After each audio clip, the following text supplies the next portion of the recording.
Two of my really good friends in my life have had breast cancer, and it was really sad when we found out that they had. The majority of my family to all forms of cancer. I never actually got to meet. My grandmother actually had breast cancer, and she was diagnosed in the 80s. And had she been diagnosed now, she probably wouldn't have lost her breast. My friend's mom had breast cancer. It was a very sad time. I have a lady, died from breast cancer, and she's actually blind and a survivor. Now she's a survivor. I think you become a survivor when you get your diagnosis. That's when it starts, right? That's when the journey starts.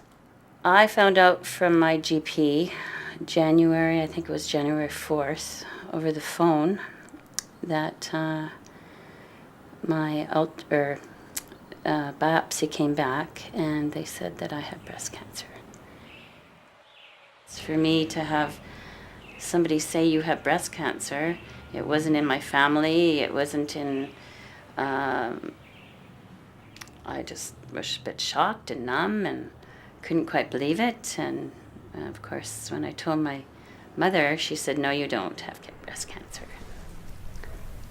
Oh, well, I think my story started back in January 2005 when I got my diagnosis. There was a lot of, I guess, limitations that I didn't realize that were going to come with my experience.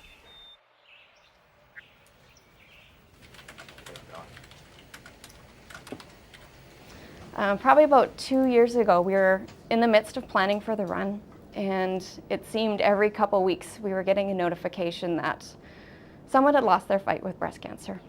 And we probably lost 4 people we knew with a connection to the foundation and the run. So that's very hard because you're working every day to create a future without breast cancer, yet you know some people just, they're not going to make that fight.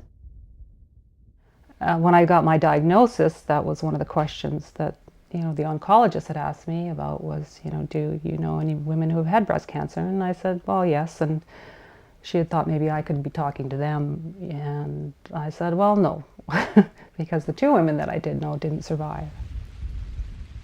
When somebody says you have cancer, you're not the only one that does.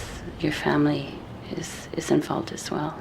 To know that Gail had cancer was devastating. It affected everybody around us, and to know every day that she would, have a surgery or take chemo and come back smiling and happy and being a real strong person was amazing to watch. I love her very much. For every woman or every family, there's a different answer.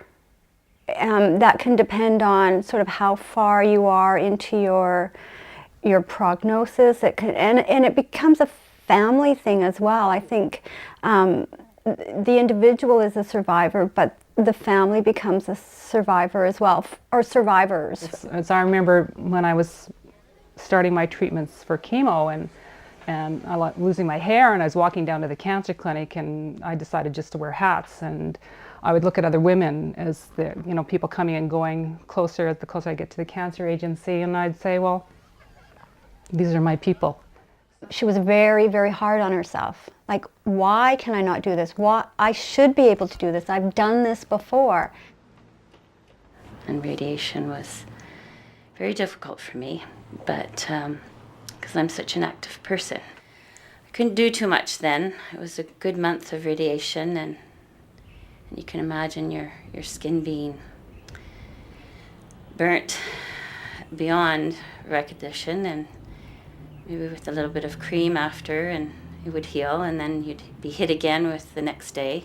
So it was every day other than weekends, it was every day for 28 days. For her experience, everything that she went through was sad, but she didn't take it on that way. She took it on that she was going to beat it, and she did. And everything from her hair growing back was eventful and positive, and everything just meant so much. I remember one day she went and got the package that you could go feel great package, and they gave you makeup and everything, and she was trying all the makeup on and picking out hats, and And it was just amazing how little things would just make her so happy, and you know, it was something to admire, for sure. I mean, everybody wants to be a better person, and I strive to be a better person like Gail. I think I take each challenge with strength and hope.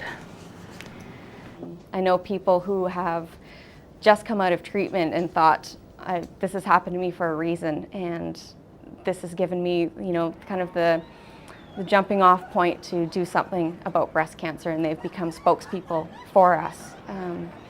There's just so many examples of women who have done incredible things because they've been affected by the disease.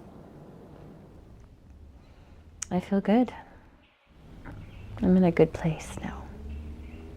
I'm on my way to just bigger and better things. I don't think of breast cancer every day. You can see with some of the women who haven't been survivors for all that long going through some of their struggles. And there's days that they come in and they've had a bad week or something like this, and they're in tears. But they sometimes come in on that Saturday morning, you know, with the weight of the world on their shoulders. And you can see someone who's been through it before just taking them by the hand and saying, you know what, it's going to be okay. It's okay to cry, but don't cry for very long. You'll get over it. People like me can help if you like. I can talk to you, pray with you, laugh with you, And maybe love you.